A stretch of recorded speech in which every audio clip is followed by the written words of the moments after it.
लट खटकी ओ देखत ही में हुई बावरी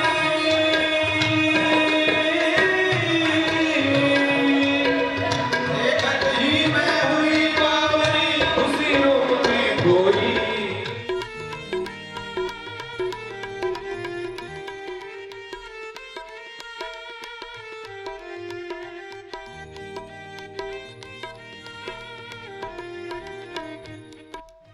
लंबी रातें लगेंगी जैसे सुख का सवेरा है। लंबी रातें लगेंगी जैसे सुख का सवेरा है। बस तू एक बार जो कह दे हाँ तू मेरा है। बस तू एक बार जो कह दे हाँ तू मेरा है। फिर तो हर एक सितम हंस कर ही सहूँगा मैं। फिर तो हर एक सितम सह कर कहूँगा मैं। चाहे जैसे मुझे रख लो कुछ ना कहूँगा मैं। चाहे जैसे मुझे रख लो कुछ ना कहूँगा मैं। बोलिए वेद व्यास भगवान की। व्यासाय विष्णु रूपाय व्यास रूपाय विष्णवे नमो वै ब्रह्मनिधये वासिष्ठाय नमो नमः। नमोस्तुते व्यास विशाल बुद्धि फुल्लारविन्दं यतपत्रनेत्रं येन त्वया भारत तैलपूर्णं प्रज्वालितो ज्ञानमय प्रदीप शुकरूप प्रबोधज्ञ सर्वशास्त्र विशारदा एतत् कथा प्रकाशेन मदज्ञानं विनाशय। बोलिए श्री वेदव्यास भगवान की जय। जय राधा रमण हरि बोल। जय जय राधा रमण हरि बोल। जय जय राधा रमण हरि बोल। हो हरि बोल हरि बोल हरि बोल हरि बोल हरि बोल हरि बोल। हो हरि बोल हरि बोल हरि बोल हरि बोल हरि बोल हरि बोल। हो जय जय राधा रमण हरि बोल। जय जय राधा रमण हरि बोल। जय जय राधा रमण हरि बोल। जय जय राधा रमण हरि बोल। जय जय राधा रमण हरि बोल। जय जय राधा रमण हरि बोल। जय जय राधा रमण हरि बोल। जय जय राधा रमण हरि बोल। हो हरि बोल हरि बोल हरि बोल हरि बोल हरि बोल हरि बोल। हरि बोल हरि बोल हरि बोल हरि बोल हरि बोल हरि बोल। ओ हरि बोल हरि बोल हरि बोल हरि बोल हरि बोल हरि बोल। जय जय राधा रमण हरि बोल। जय जय राधा रमण हरि बोल। जय जय राधा रमण हरि बोल। जय जय राधा रमण हरि बोल। देवं पुरुषावतारम्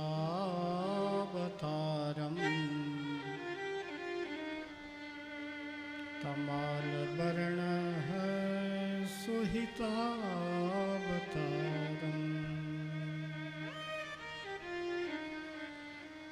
अशेष संसार समुद्र सेतु नमामहे भागवतं पुराणम्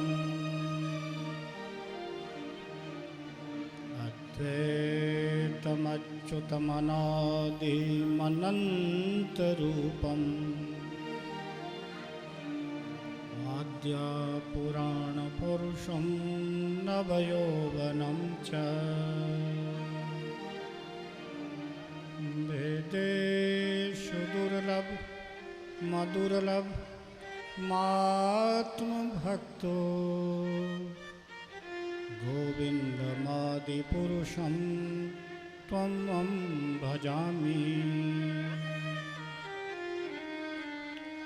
गोपालपालं भुवनेकपालं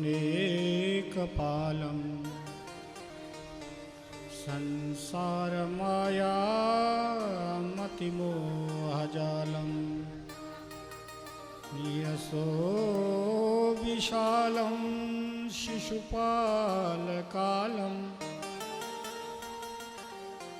बालं मुकुन्दं मनसा स्मरामि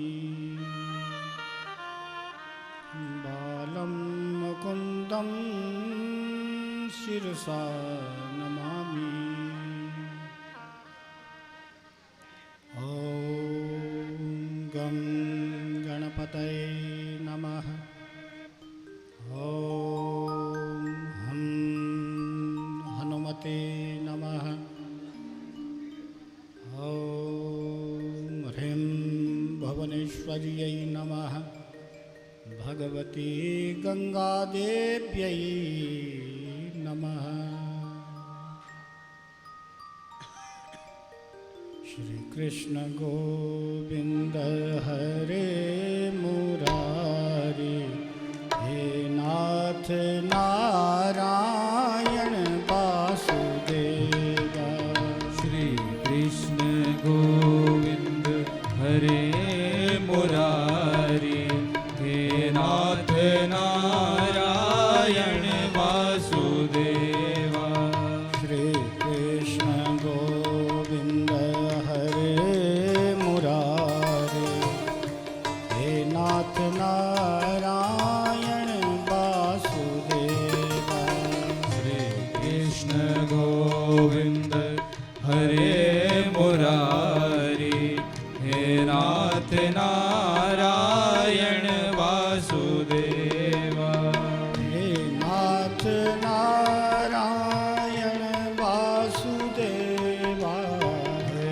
नाथ नारायण वासुदेवा हे नाथ नारायण वासुदेवा हे नाथ नारायण वासुदेवा हे नाथ नारायण वासुदेवा हे नाथ नारायण वासुदेवा श्री कृष्ण गोविंद हरे मुरारी हे नाथ नारायण वासुदेवा श्री कृष्ण गोविंद हरे मुरारी हे नाथ नारायण वासुदेवा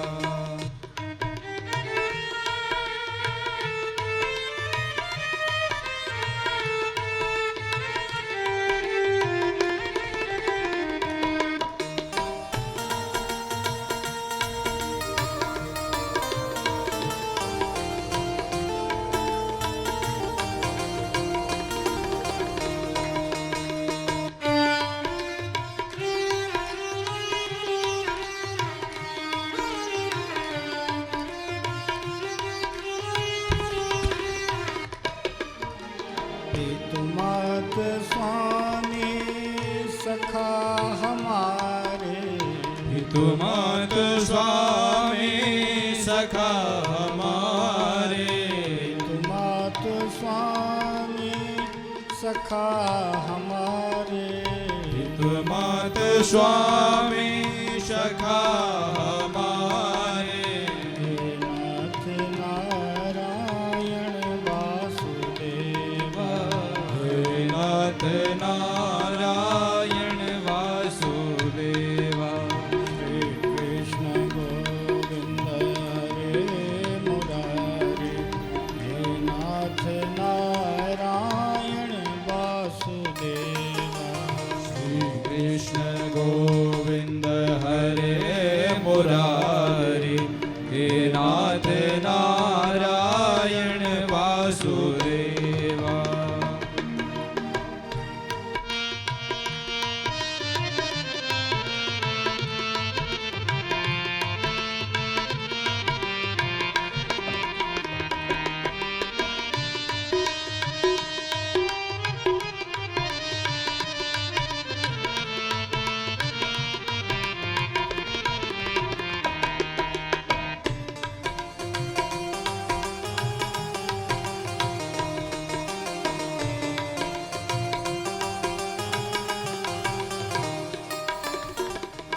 देहांत काले तुम सामने हो।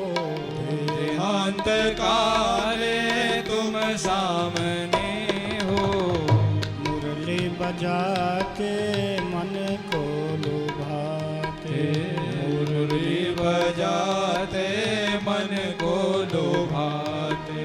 मुरली बजाते मन को लुभाते।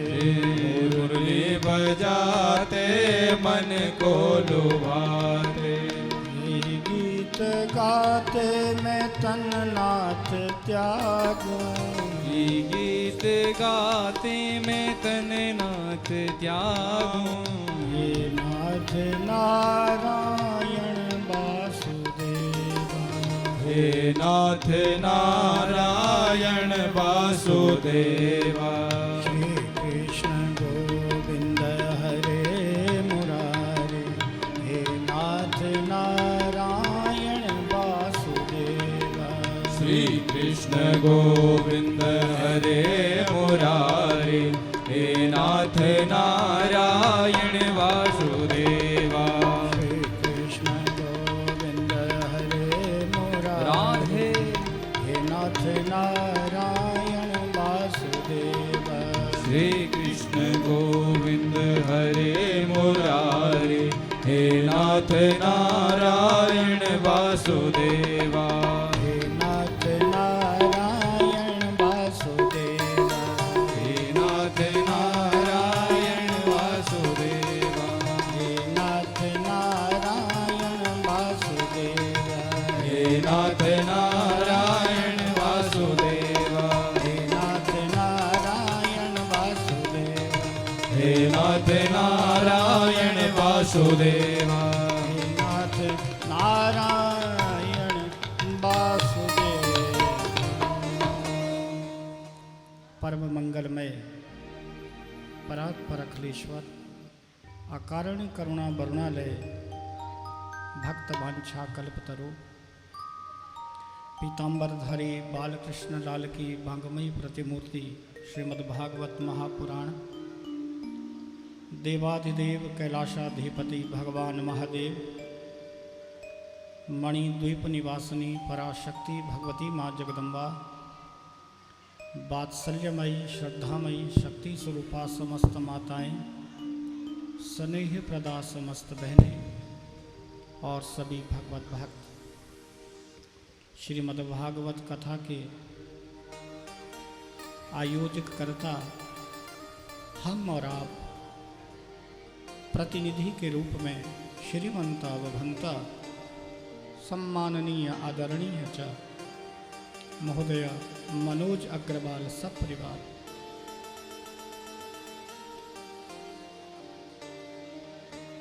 जगदीश मंडप के संस्थापक संचालक व्यवस्थापक श्रीमंता वभंता अशोक गोयल जी सपरिवार, मेरे दाएं बाएं उपस्थित सभी विद्वत मंडल विद्वान वर्ग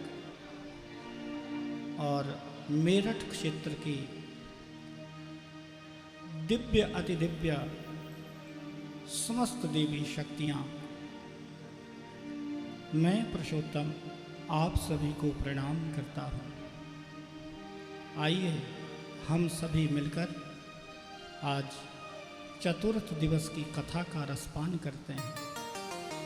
मुझे आशा है कि आप सभी प्रबुद्ध और आस्थावान श्रोताओं को मन आत्मा की शांति प्राप्त होगी। प्यार से बोलो जय श्री कृष्ण। जय श्री कृष्ण।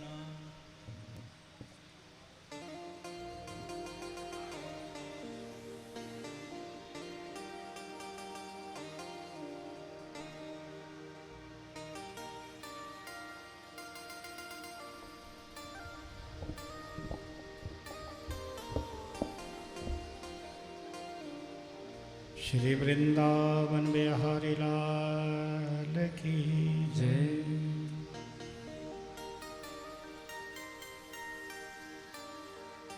चलती चक्की देख के दिया कबीरा रोए, दो पाटन के बीच में साबुत बचा न को। कबीर दास जी प्रातःकाल रास्ते में चल रहे थे। उन्होंने एक चक्की को देखा। चक्की में गेहूं का दाना पड़ रहा था और वो चक्की गेहूं के दानों को पीस रही थी। इस दृश्य को देखा और कबीर रोने लगे। घर आए। कबीर का एक बेटा है जिसको हम कमाल कहते हैं। कमाल ने कहा, पिताजी रो क्यों रहे हो?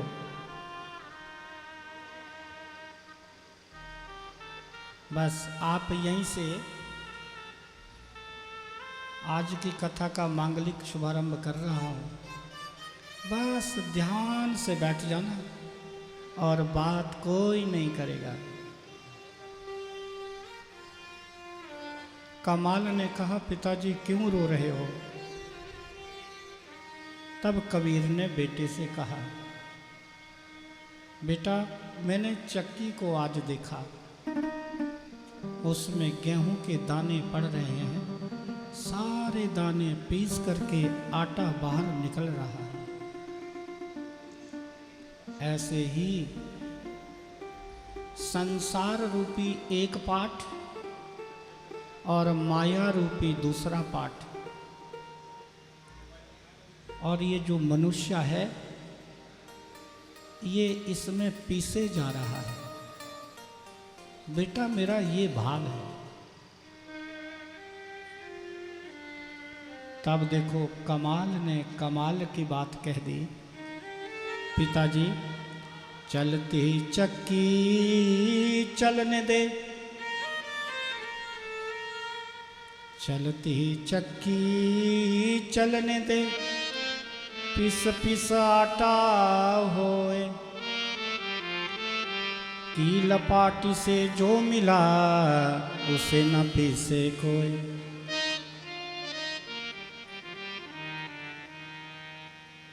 पिताजी चक्की चल रही है, उसको चलने दो ना। गेहूं के दाने पीसे जा रहे हो, पीसने दो ना। लेकिन एक बात का ध्यान रखना पिताजी, आपने देखा होगा चक्की जब चलती है तो नीचे का पार्ट स्थिर रहता है और ऊपर का पार्ट घूमता है, लेकिन बीच में एक लोहे का किल होता है। उस किल के साथ कुछ दाने सट जाते हैं और उन दानों को चक्की पीसती नहीं है। वैसे ही ये मनुष्य परमात्मा रूपी कील पाटी से जब मिलेगा उसको संसार रूपी चक्की पीस नहीं सकती। श्रीमद् भागवत कील पाटी है दिव्य।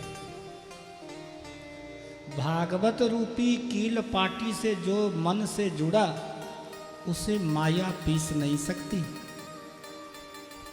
प्यार से बोलो जय श्री कृष्ण। आप भाग्यशाली हो। मैं आपके भाग्य की सराहना कैसे करूं? मेरे पास शब्द नहीं है। ये तो हनुमंत लाल को कहना पड़ेगा कि आपके शब्दकोश में यदि कोई आनंद से भी बड़ा यदि कोई शब्द हो तो मुझे शब्द देने की कृपा करें। ये तो परमानंद का विषय है, प्रेमानंद का विषय है। आइए, जड़भरत रहुगण संवाद पिछले कल आप लोगों ने सुना। जड़भरत ने रहुगण से कहा, राजन, हरि सेवया शीतम ज्ञाना सीमादाय। यदि तुम अपने जीवन का कल्याण करना चाहते हो तो तुम भगवान के भक्तों की सेवा करो, उनकी चरण धूलि का टीका अपने माथे पे लगाओ और तुम्हारा कल्याण हो जाएगा। ये संसार एक अटवी है। अटवी कहते हैं जंगल के लिए।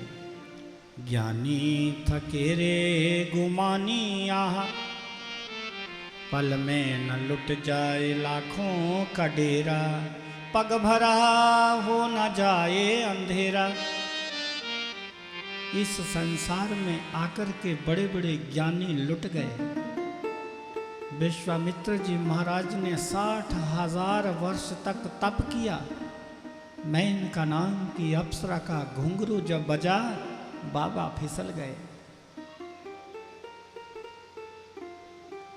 यहां बड़े बड़े सुरमा आए, आकर के चले गए। लेकिन जिन्होंने भागवत जी का आश्रय लिया वे पार हो गए।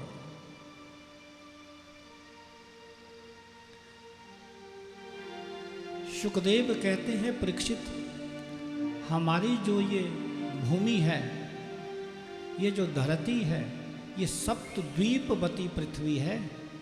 इसमें 7 प्रकार के द्वीप है। परीक्षित, हम जिस भूमि पर रह रहे हैं ये जम्बू द्वीप है।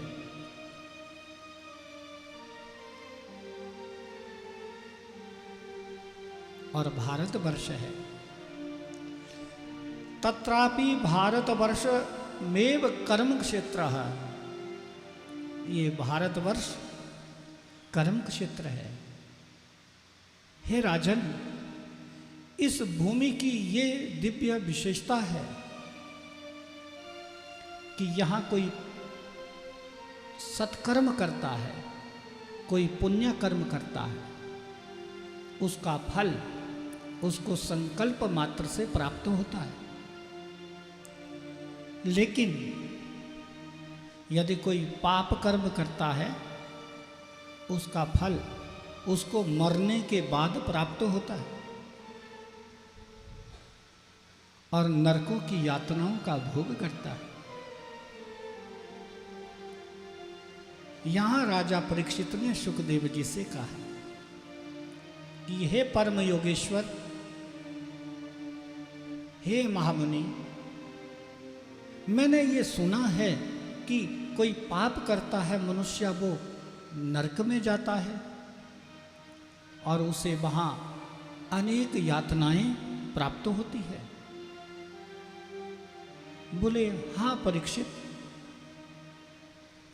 यदि कोई पाप कर्म करता है इस भूमि में, पाप कर्म करने के बाद, मरने के बाद वो यमपुरी जाता है। हमारी धरती की जो दक्षिण दिशा है, दक्षिण दिशा में 99,000 योजन की निचाई पर नरक है, यमपुरी है। उसका विस्तार 99,000 योजन है। यहाँ 28 प्रकार के प्रमुख नरक हैं। भागवत में इसका वर्णन है।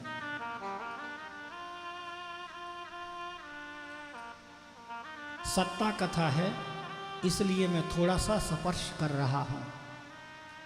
लेकिन ऐसे स्थान में नरक की कथा, ऐसा हो ही नहीं सकता, ये संभव नहीं है। सत्ता कथा होने के नाते मैं थोड़ा सा स्पर्श कर रहा हूं। ये 28 प्रकार के नरक हैं, ध्यान देना। जब व्यक्ति मरता है, कोई पाप कर्म हुए हैं, तो नरक की यातना उसे प्राप्त होती है।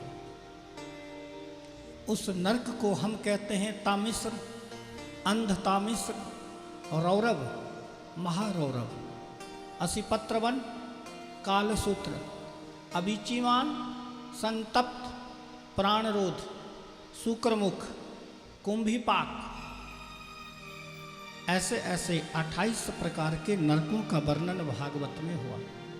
वैसे तो अनगिनत नरक हैं, लेकिन ये प्रमुख 28 प्रकार के हैं। प्यार से बोलो जय श्री कृष्ण। जय श्री कृष्ण। कुशार कर्दम, रक्षोगण भोजन, शूल प्रोत, अवट निरोधन और पर्यावर्तन और सूची मुख। इसमें कैसे मनुष्य जाता है? मैं पिछले कल निवेदन कर रहा था, पंचमहाभूतों का शरीर पंचमहाभूतों में विलीन हो जाता है, अग्नि में इसका संस्कार हो जाता है। उसके बाद सूक्ष्म शरीर प्राप्त होता है। वो सूक्ष्म शरीर ही नरक जाता है। वहाँ पर उस सूक्ष्म शरीर को अनेक यातनाएं दी जाती हैं। पुण्य आत्मा भी नरक जाता है, लेकिन यमपुरी जाता है, लेकिन उसे वहाँ बहुत सम्मान और उसको विशेष आदर मिलता है। यमराज की नगरी, धर्मराज की नगरी तो इतनी दिव्य और अद्भुत और सुंदर है, परंतु ये जो नरक है चारों ओर, ये पापियों के पापों का दंड भोगने के लिए ही है। इसमें व्यक्ति कैसे जाता है? जो पुरुष अपना धन कमाता है, अपने परिवार का भरण पोषण करता है और शरीर छोड़ने पर कभी दान, कभी पुण्य कुछ करता नहीं है। जितना कमाया कुटुंब के भरण पोषण में लगा दिया। ऐसा व्यक्ति शरीर छोड़ने के बाद रौरव नामक नरक में जाता है। वहाँ रुरु नाम के कीड़े होते हैं। वे कीड़े उसके शरीर में चिपकते हैं और उसके शरीर को काटते हैं। वेदना बहुत होती है। जो लोग कोर्ट में, बड़े बड़े न्यायालय में, जो लोग कोर्ट में जाकर के झूठी गवाही देते हैं या न्यायाधीश विधिवत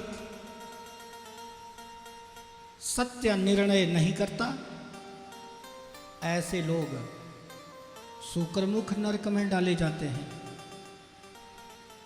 परीक्षित ने कहा, हे महात्मन, उसमें उसको कैसी सजा प्राप्त होती है? बोले, वहां रहता है राजन एक कोल्हू।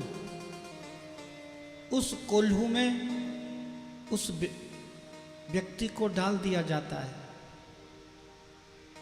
और कोल्हू चलाया जाता है, खूब पेला जाता है। मरता है ही नहीं, क्योंकि सूक्ष्म शरीर है। तब वो जीव कहता है कि महाराज मुझे क्षमा करो, मुझे बहुत पीड़ा हो रही है।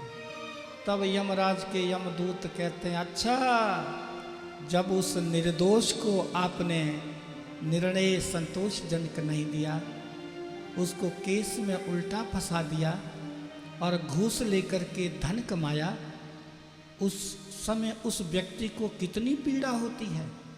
और झूठे आदमी को आपने सत्य बता दिया, हम क्षमा नहीं करेंगे। सैकड़ों वर्षों तक उसको कोल्हू में पेलते रहते हैं। यस्तवा उग्र पशु पक्षिणोवा प्राणता उपरंधयति। जो लोग अपनी